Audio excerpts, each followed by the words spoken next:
Ok, entonces, la cadena transportadora de electrones, les repito, es un proceso metabólico que en realidad está sucediendo en el espacio intermembranal de nuestra mitocondria. Recordemos que esta sería nuestra mitocondria. Tenemos una membrana muy fina que está entre la capa externa y la interna, que es esto de acá. Tenemos las famosas crestas, ¿sí? Y por acá está el famoso frijolito de la energía, ¿no? Que es nuestra mitocondria. Sepan que por lo regular los complejos de la cadena transportadora de electrones se encuentran en el espacio intermembranal, es decir, algunos se encuentran en el espacio interior, otros se encuentran literalmente en el hueco intermembrana, porque esta recuerden la membrana interna, esta es la externa. Y bueno, básicamente está sucediendo o en el interior de la mitocondria o en el espacio que está entre ambos sitios. Sepan que por acá del lado de la membrana externa, o sea, por todo esto vendría siendo el citoplasma. O sea que esto sería el interior de la célula, ¿no? Entonces sería el interior de la célula, todo esto sería citoplasma, y el espacio interior, pues es la parte interna de nuestra mitocondria. Entonces, sepan que tiene varios complejos. El primero se llama NADH deshidrogenasa, o el mejor conocido como el complejo 1. Yo les recomiendo que se sepan ambos nombres, tanto el primero que es NADH deshidrogenasa, así como el complejo 1. La otra se llama, tenemos por acá el succinato deshidrogenasa, que como pueden observar se encuentra en el lado interno, ¿sí? Mejor conocido también como complejo 2. También tenemos por acá el complejo 3, que es una familia de enzimas que se llaman citocromos. Por acá tenemos el complejo 4, ¿sí? Mejor conocido como citocromo oxidasa, y por acá tenemos el ATP sintasa. Entonces vamos a ponerle el número a nuestros complejos. Este de acá vendría siendo el 1, este de acá es el 2, este de acá es el 3, este de acá es el 4, y este de acá es el quinto. Les digo, algunos autores no consideran el ATP sintasa como parte de los complejos, pero pues bueno, no es parte per se de la fosforilación de la cadena transportadora de electrones, pero sí la sustenta y la fundamenta para hacer la fosforilación oxidativa. Entonces, yo de diferentes rutas yo puedo obtener nuestro primer reactivo que se llama NADH.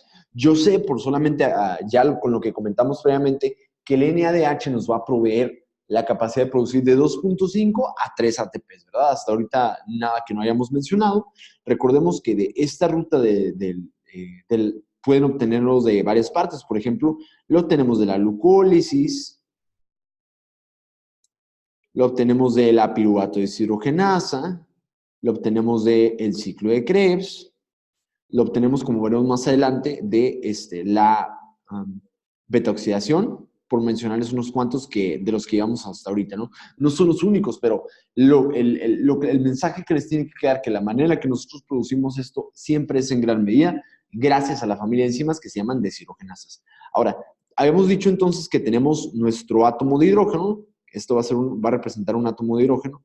Va a tener una bolita en su núcleo que va a representar un protón. Por ahí va a haber un neutrón, no lo voy a dibujar. Y en la periferia está nuestro electrón, ¿sale? Entonces, yo quiero que piensen que yo al separar mi átomo de hidrógeno que viene del NADH, dense cuenta como al final se queda sin eso, se queda como NAD, vamos a separarlo en dos destinos, ¿no? El primero va a ser el destino del protón y el segundo va a ser el destino del electrón. Entonces, yo estoy agarrando nuestro átomo de hidrógeno, separándolo en dos partes para ver qué es lo que va a hacer cada uno. Recordemos que el primero va a ser va principalmente a ir a través de la cadena transportadora de electrones. Recordemos que entonces, gracias a eso, estamos generando el flujo eléctrico, porque recuerden, la electricidad es un flujo de electrones constante a través de esto. Entonces, el espacio intermembranal, dense cuenta cómo se vuelve un conductor eléctrico bien importante. Entonces, es la relevancia de esto, ¿no? Entonces, mientras uno se encarga de ser una corriente eléctrica, el otro por el otro sitio, el principal sitio que vamos a estimular va a ser la famosa ATP sintasa, que es esta de acá. Sepan que entonces, mientras uno está generando la electricidad que necesita la ATP sintasa, el otro en realidad pueden pensar que es como una especie de bomba para como un molino de viento. A mí me gusta pensarlo como una especie de molino de viento porque de hecho es como un sistema de rotor. Y este rotor ocupa dos cosas. Primero, pues la electricidad. Y número dos, que prendas el switch. Entonces a mí me gusta pensar como el protón como el que enciende el switch del ATP para producir ATP y el otro es la corriente eléctrica. Entonces vamos a ver cuáles son las diferentes partes de todo esto. Entonces, el complejo de NADH deshidrogenasa, mejor conocido como el complejo 1, bueno, se llama así porque básicamente se encarga de hacer reacciones de redox, de oxidorreducción, para quitarle nuestro hidrógeno al NADH. Agarramos el electrón que va en este sentido y se dan cuenta que entonces va en un solo sentido, por acá. Y, por ejemplo, mientras que los protones están aumentando en el espacio del espacio intermembranal, ¿no? Por el lado del citoplasma. Entonces, interesantemente, aquí, mientras eso está pasando, estamos aumentando las concentraciones como tal de hidrógeno que hay en un solo sitio. Entonces, claro que si tú incrementas, va a ser como una bola de protones de hidrógeno que eventualmente van a tener que salir por algún espacio, porque de hecho es una cavidad medio cerrada. Entonces, ahorita vamos a ver cómo es que se proyectan. Pero entonces, hasta ahorita solamente hemos dicho que agarramos el protón, lo separamos en su componente protonado, que es el hidrogenión, ¿sí? Por eso se llama el hidrogenión, porque es un cation a la vez. Y agarramos el electrón y lo pasamos por acá, ¿sale? Que ya empieza a generar corriente eléctrica. Hasta ahí todo claro lo que hicimos con el hidrógeno del NADH. Por el otro lado, tenemos a nuestro complejo del FADH deshidrogenasa, perdón, la succinato deshidrogenasa, mejor conocido como complejo 2. Entonces, lo interesante es que la succinato deshidrogenasa, la relevancia que tiene es que no solo participa en la cadena transportadora de electrones, sino que también participa de manera activa en el ciclo de Krebs, ¿sale? Es una de las enzimas que vimos en el video pasado, muy importantes, y de lo que se encarga. Entonces, no solamente produce el FADH, sino que también consume su propio FADH, que es el que tenemos por acá. Aquí, nuevamente, hacemos exactamente lo mismo que hicimos en el otro lado, solamente que aquí nos limitamos principalmente a agarrar nuestro electrón. Agarramos el electrón, por acá agarramos otro electrón. Sepan que también, tenemos otra familia de enzimas que es de ácidos grasos que también puede producir cierto grado de FADH. Para fines de ustedes, todavía no me interesa que sepan esto hasta que veamos el metabolismo de ácidos grasos, pero sepan que por ahí podemos agarrar ácidos grasos y hacer la reacción de deshidrogenaciones, ¿no? Así como otros derivados grasos como el glicerol fosfato, ¿no? Que el glicerol fosfato, pues recuerden que es un metabolito del gliceraldehído 3-fosfato, que es la cabeza del triglicérido, ¿no? Entonces, se ponen a pensar en cierto grado, tenemos por acá a nuestro triglicérido. El triglicérido, recordemos que es una cabeza de glicerol 3-fosfato, ¿sí? Glicerol 3-fosfato, que es un producto que viene del metabolismo de la dioxicetona fosfato, de la glucólisis, que eventualmente se puede hacer gliceraldehído 3-fosfato. Luego tenemos aquí las tres colitas de ácidos grasos. O sea que si se ponen a pensar, por un lado tenemos la cabeza que se hace también FADH, así como las colitas que son metabolizados también por esto. Entonces, por esto mismo recordemos que la grasa por sí sola, cada gramo de grasa nos puede aportar 9 kilocalorías, mientras que las de carbohidratos nos da solamente 4 kilocalorías, al igual que las proteínas.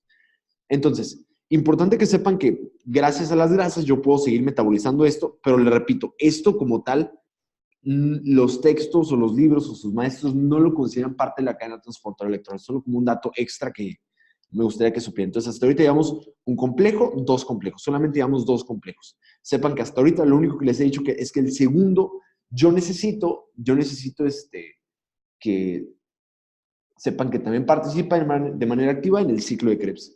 Ahora, nuestro electrón que yo obtengo de este lado no puede viajar al tercer complejo. Importante. Entonces, los electrones que yo obtenga de acá de los hidrógenos no pueden viajar al tercer complejo, no pueden. O necesitan obligadamente alguna proteína que se encargue de transportar electrones. En este caso, se llama coenzima Q, mejor conocido como ubiquinona.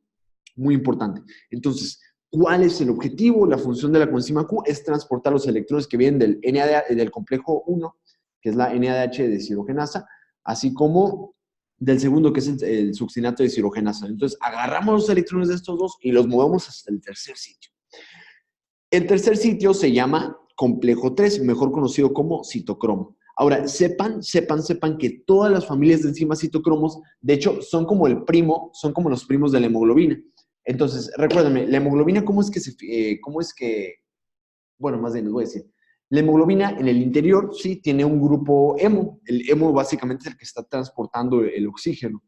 Pero el grupo hemo está conformado de un anillo de protoporfirinas y en el puro centro, ¿qué tiene? ¿Qué tiene? ¿Alguien sabe? 3, 2, 1, tiene hierro.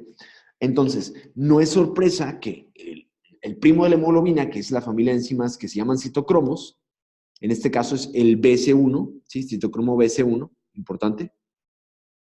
No es sorpresa que también, al igual que la hemoglobina y que el grupo hemo, necesite hierro. De hecho, nosotros más adelante les mencionaremos otro grupo del complejo 4, que también es otra familia de enzimas que son citocromos. Entonces, tampoco debería ser sorpresa que esta otra citocromos también necesite por acá el hierro. Entonces, hasta ahorita lo único que hemos mencionado es que todas las familias de enzimas que tengan como apellido o necesiten un citocromo, obligadamente necesitan hierro, ¿sale? Entonces, para poder transportar del complejo 1 y 2 al tercer complejo, necesitamos obligadamente ubiquinona que está agarrando el electrón y lo está pegando hasta este sitio, ¿sale? Sepan que hasta ahorita solamente en el primer complejo y en el tercer complejo, que es es donde activamente estamos liberando otro protón hacia el espacio intermembranal para generar mayor gradiente. Entonces, hasta ahorita solamente llevamos 2 sitios donde estamos liberando los hidrogeniones al espacio intermembranal. Número 1 en el primer complejo y número 2 en el tercer complejo, ¿sale? Nuevamente, ya digamos que favorecemos acá, separamos nuevamente el electrón, ¿sí? Acá quitamos otro electrón y separamos el protón, ¿sí? El hidrogenión, y entonces, por un lado los tenemos acumulándose por acá y por el otro necesitamos seguir con la corriente eléctrica. Entonces, de este lado ya pasamos el electrón y otra vez, yo no puedo pasar del tercer al cuarto complejo los electrones. Obligadamente ocupo una especie de transportador. En este caso, la otra familia de proteínas que nos ayuda a esto se llama citocromo C. De hecho, esta proteína que es el citocromo C es muy importante y eventualmente, ya que veamos patología, sabrán que es muy importante para la ruta de apoptosis, o sea, que se encarga también de inducir la muerte celular programada. Entonces, el citocromo C transporta nuestros electrones hacia el cuarto complejo. Ahora, este cuarto complejo ya no se llama BS1, sino que el otro nombre que porta se llama A1A3, ¿sale? A1A3, que es esta acá. También sepan que este cuarto complejo tiene muchas peculiaridades porque además de necesitar el hierro que ya comentamos previamente, también aquí es donde estamos consumiendo el oxígeno. Importante, todo el oxígeno que uno consume del día a día tiene que llegar obligadamente al complejo cuarto, ¿sale? Y en el cuarto complejo es donde estamos necesitando esto. También nuevamente en este cuarto complejo liberamos el protón de hidrogenión, se va para generar mayor grado de gradiente y tan. Entonces, además de esto, es el único sitio oxidasa que, bueno, más bien la primera vez que les menciono, que necesita también como cofactor cobre. Entonces, ¿cuáles son las similitudes que tiene con su primo el de arriba, no? Acá tenemos el primer citocromo BS1 y acá tenemos el citocromo A3. En ambos sitios estamos liberando protones. Ok, en eso se parece. También en esos dos sitios ocupamos hierro. Ok, en eso se parece. El nombre difiere, pero lo que sí son extras que tiene el cuarto, que no tiene el tercero, es que necesita cobre, ¿sí? Y que además necesita oxígeno para poder funcionar. De hecho, accidentalmente, normalmente en esta primera parte están viendo que estamos reduciendo al oxígeno para generar moléculas de agua. Otro dato importante que quiero que sepan es que no de manera accidental, sí, de manera accidental y obligada, en este punto de la cadena transportadora de electrones es donde generamos las famosas especies reactivas de oxígeno. Las especies reactivas de oxígeno son un producto casi obligado de la cadena transportadora de electrones. De hecho, si tú al oxígeno tú le tienes que dar normalmente para que se reduzca de manera apropiada y genere 2 moléculas de agua, 4 electrones, ¿no? Entonces, por ejemplo, recordemos que el oxígeno tiene 6 de valencia, tiene 4 electrones de valencia porque son 2 de cada oxígeno, ¿sí? Entonces, por ejemplo, con unos 2 es oxígeno, hidrógeno, hidrógeno, agua. Luego el otro, oxígeno, hidrógeno, hidrógeno, agua. Entonces, genera al final 2 moléculas de oxígeno. Si esto no sucede y lo reducimos parcialmente, o sea, en vez de darle 4, le damos 1, le damos 2 o le damos 3. Se generan las famosas especies reactivas de oxígeno, que son familias o tipos de radicales libres. Entonces vamos a poner por acá especies reactivas de oxígeno, mejor conocido como eros, ¿no? Por ejemplo, si yo solamente le diera un electrón de los 4 que necesita, se produce el O2 puntito, mejor conocido como superóxido. Si yo le doy 2 electrones en vez de los 4 que necesita, se produce el H2O2, mejor conocido como agua oxigenada o peróxido de hidrógeno, que es con lo que limpian las heridas en realidad.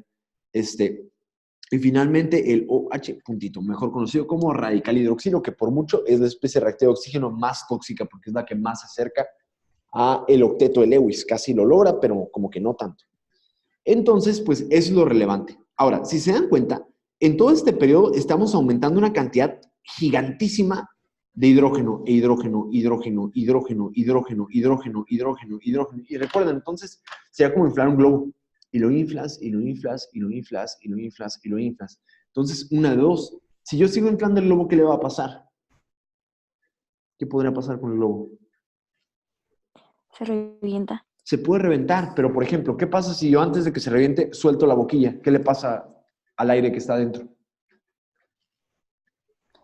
Se va. Se va. Entonces, de hecho, ahí les va. El aire se tiene que salir de alguna manera, ¿no? El aire acumulado o estalla, ¿sí? Porque no encontró salida, o se tiene que salir por el único sitio que puede, que en ese caso es la boquilla. Entonces, básicamente esto yo quiero que lo piensen como aire está acumulando, acumulando, acumulando, acumulando, y se puede reventar la membrana, de hecho, porque no deja de ser ácido. Pues de hecho, recuerden que ¿qué es el pH? El pH es el logaritmo negativo de la cantidad de hidrogeniones, o sea que esto en realidad está generando ácido. Entonces, va a terminar por reventar la membrana si no encuentra un sitio por donde escapar. Entonces, lo que sucede, interesantemente, es que se proyecta a través del único sitio o salida que tiene, que es el ATP sintasa. Ahora, interesantemente, mientras esto estaba pasando, estamos generando una corriente eléctrica que al final del día el único objetivo que tenía era estimular el ATP sintasa, ¿sí? Y dense cuenta cómo el único sitio de salida que tiene es este mismo. Sale disparado. Y eso, hagan de cuenta que es como hacer una especie de hélice. De hecho, si yo buscara, bueno, ahorita vamos a googlear la forma de cómo se ve el ATP sintasa, pero por ejemplo, vamos a ponerle por acá, ATP sintasa. Y en lo que se carga vamos a seguir hablando de esto. Entonces, hagan de cuenta que sale disparado por acá el protón y empieza a girar el rotor. Gira, gira, gira, gira. Y esta energía cinética pega dos moléculas, ¿sí? Que son, número uno, el ADP o adenosín difosfato y una tercera que es el fosfato inorgánico. Recuerden, ¿cuál es la diferencia entre el ADP y el ATP? Rápido. ADP y ATP, diferencia. ¿No? ADP significa adenosín di o de 2 difosfato, mientras que el ATP significa adenosín trifosfato, es decir, tiene 3 fosfatos. Entonces, lo loco es que por la energía cinética que está generado, dado por el empujón que da el protón de hidrógeno y además de por la electricidad que está fluyendo a través de este espacio intermembrana, lo que hace es que esta hélice empieza a girar. De hecho, yo creo que ya se cargó la imagen, déjenme mostrárselas, que está acá. Entonces, literalmente es esto. Entonces, es una especie de hélice que realmente lo que hace es girar. Entonces, tiene varias subunidades, pero dense cuenta cómo la función principal es que tiene una especie de fuerza rotora. Esto genera calor, que genera, pues básicamente es energía termodinámica, que genera energía cinética suficiente para poder fusionar nuestro fosfato inorgánico, nuestro ADP, para finalmente producir nuestro famoso ATP. Y el ATP ahora sí es la moneda energética de nuestro cuerpo. Y es la relevancia, ¿no? Porque el cómo estamos vivos, el cómo el corazón late, el cómo las neuronas liberan neurotransmisores para la función eléctrica del movimiento, para el pensamiento, cómo el riñón está funcionando, cómo prácticamente todo funciona gracias a que tenemos ATP. Si no tuviéramos esto, no estaremos vivos para empezar. De hecho, y esto es cierto desde la célula más pequeña, como lo es las células procariotas como las bacterias, hasta el organismo más complejo, por ejemplo, la más grande de todas. Creo que el mamífero más grande que hay es la ballena. Entonces, imagínense, las ballenas, cada una de las células de la ballena hacen esto para poder funcionar. Y bueno, la idea es que el ATP es hidrofílico, entonces no puede atravesar membranas.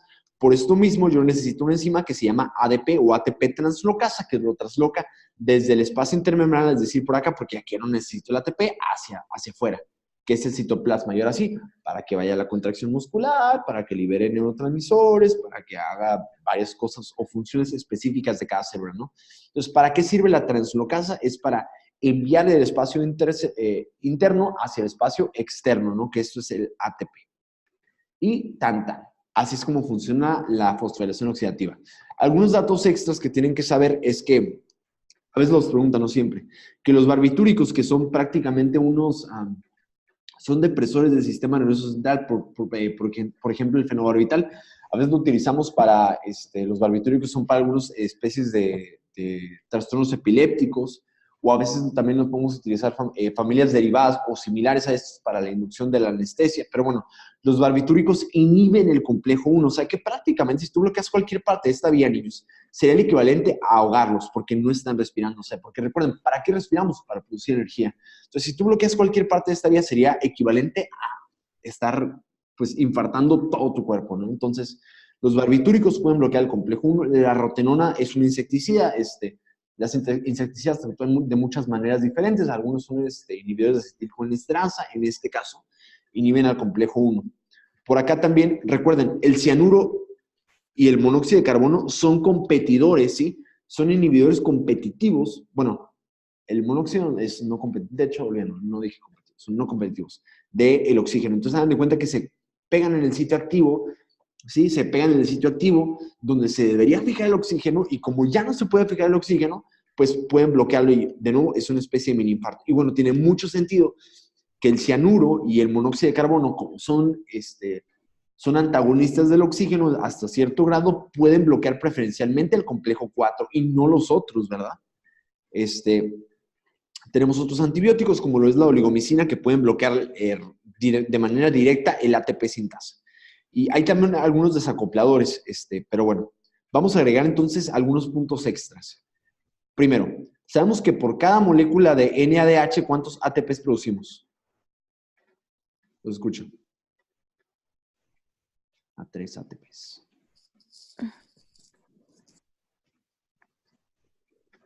Y por cada molécula de FADH,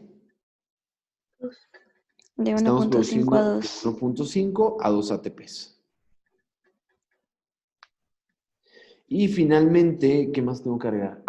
Y hagan de cuenta que el 50% de la energía, de la fosforilación oxidativa, yo la uso para producir ATPs. O sea que el 50% de la energía de esto, yo lo libero en forma de ATP. Pero el otro 50% de la energía lo estamos liberando en forma de calor. De hecho, por lo mismo, cada que hacemos metabolismo, sudamos porque esto se está liberando en forma de calor. De hecho, antes solamente como dato extra, existían como algunos fármacos que lo usaban para perder peso, como, ¿sabes qué? Unos desacopladores. De hecho, algunos desacopladores, como el DNP, que era un fármaco a veces abusado por los fisicoculturistas o por las personas que querían perder perder peso rápido, lo que hacían es que se ingerían DNP, entonces disminuían la cantidad de ATP producido, pero aumentaban la liberación de calor. Entonces, en realidad era como quitarle todo el valor energético a la comida, pero pues claro que tenían datos de hipertermia, tenían fiebres que no remitían con nada y pues prácticamente ponían en en riesgo su vida, ¿no? Por eso la relevancia de esto y por eso el peligro. Muy bien, niños. ¿Les quedan dudas con la cadena de transportar electrones y fosforilación oxidativa? No. Excelente. Pues bueno, No. recuerden, se llama fosforilación oxidativa porque fosforilamos al ATP y todo esto son reacciones oxidativas que al final necesitan oxígeno, ¿no? Entonces, por eso el nombre. Muy bien, niños, pues ojalá les haya gustado el video de fosforilación oxidativa. Y tan.